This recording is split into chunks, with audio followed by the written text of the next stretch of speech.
오늘 고종환의 살집 팔집에서는 여러분들이 어쩌면 가장 관심이 많고 궁금해하는 부분, 알짜 정보가 되겠습니다만 미래 가치 핫플레이스 5에 대해서 알아보겠습니다.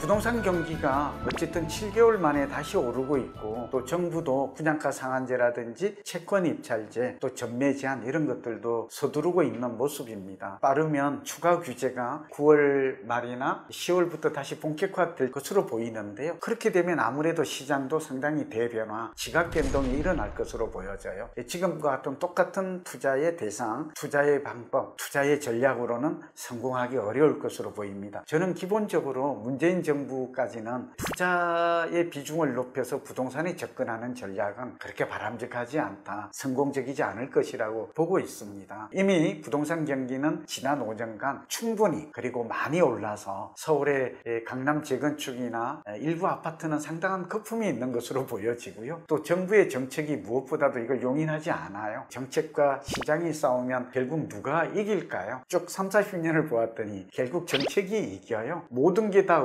의심스럽고 뭘 어떻게 투자를 기준을 정해야 될지 향방, 방향성을 찾기 어려울 때는 정부의 정책의 기조를 읽고 투자의 방향성을 정하는 게 하나의 답이 될 수 있어요. 완전한 답은 아니더라도. 오늘은 지금 투자해도 미래가치, 그러니까 5년에서 10년 후에 수익이 날 만한, 우리가 돈이 될 만한 곳은 어디인가, 그게 오늘 포커스입니다. 자, 저는 오늘 지역이 많아서 첫 번째 그룹, 두 번째 그룹, 세 번째 이렇게 다섯 번째 그룹으로 한번 그룹핑을 해봤어요. 역시 전국으로 보면 그래도 10년, 20년 후까지도 집값이 계속 상승 곡선을 그릴 가장 안전하고 가장 확실한 투자처는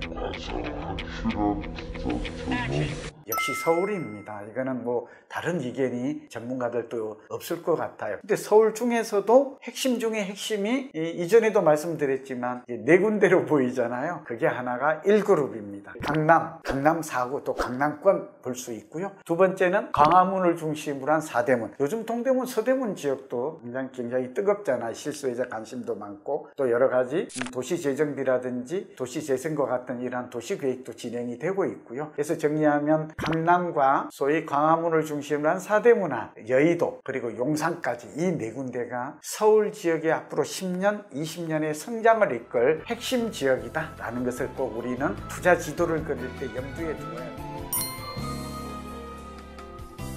흔히 마용성광동이라고 말하지만 요즘은 여기다가 양천구까지 들어가요. 영등포 양천구가 들어갑니다만 강남과 가까운 성동구, 서초구와 가까운 동작구, 송파구와 가까운 광진구, 그 다음에 용산과 가까운 동대문이라든지 또 여의도와 가까운 영등포, 요즘은 목동과 양천구가 다시 움직여요. 이런 이 세컨, 우리가 두 번째 그룹을 우리는 살펴볼 수가 있을 것 같아요. 세 번째 지역을 좀 말씀드리면, 이게 어쩌면 우리 실수요자나 저금 자금으로 내 집 마련하겠다는 입장에서는 좀 살펴볼 필요가 있을 것 같은데요. 서울 지역 같은 경우에는 GTX-A라든지 B, C, 여기 신분단선, 연장선, 경정철이 10개나 지금 진행이 되고 있지 않습니까? 새로운 교통혁명, 이걸 3차 교통혁명이라고 서울시에서는 이름을 붙였는데요. 신설 역세권이죠. 되는 지역을 주목해야 됩니다. 우리가 미래의 성장 지역의 선택 조건, 투자 기준 중에 요건 중에 하나가 인프라스트럭처, 인프라였잖아요. 인프라는 교통 인프라, 문화 인프라, 상업 인프라, 산업 인프라, 인더스트리얼 이렇게 볼 수가 있는데, 교통 인프라의 변화가 가장 집값과 땅값에는 직접적이고 효과가 가장 크게 나타나고 있는 것으로 연구 결과는 나오고 있죠. 그곳이 어디일까요? 제가 서울의 새로운 곳들을 좀 짧게 소개하면 청량리를 꼽을 수가 있어요. 청량리는 지금도 지하철 교통의 중심 역할을 도심에 하고 있지만 앞으로 6개의 경정철과 GTX, B 이런 것들이 들어가게 되면 정말 교통 허브로서 충실한 역할을 할 수가 있을 것 같아요. 두 번째는 교통의 열세 지역에서 우세 지역으로 바뀌는 지역으로 저는 상봉동과 망우동을 꼽고 싶어요. 도시 이미지가 조금 안 좋지만 교통 측면에서 보면 변화가 많을 지역이죠. 그리고 우리가 신안산선에서 그전에도 말씀드렸지만 독산동 지역 같은 경우 경우에는 신독산역이에요. 여기서 주목해 독산역만 있는 것은 아니에요. 1호선이 있고 신독산역이 된다면 또 그리고 독산 우시장이 도시재생지구로 지정이 되었지 않습니까? 이런 모든 걸 감안하면 미래의 변화가 성장지역으로서 많을 것으로 또 신설 역세권으로서 누리는 교통 편의 효과가 매우 클 것으로 보입니다.